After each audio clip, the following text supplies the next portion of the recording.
Ayan guys, at narito na naman kami sa gitna ng kabundukan. Kami ay rurubing. Pupuntahan namin yung mga muhon-muhon dyan na aming mga inilagay. Baka mga dadamo na. Nakita naman ninyo, ito yung Madre Cacao na hindi sa amin.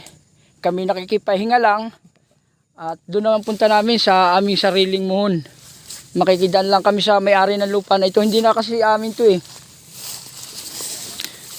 Ito, puro kugunan, no? Pumalit. May isang bahay nga pala na nagsusulod doon sa gitna ng gubat.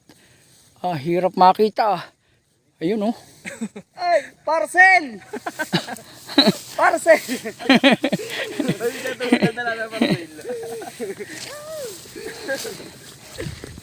Kami ay manggugulod na muna at kami ay medyo bawi-bawi.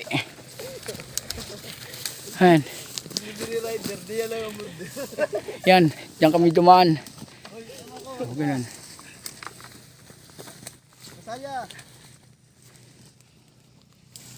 At May tao pati ko, wala tayo.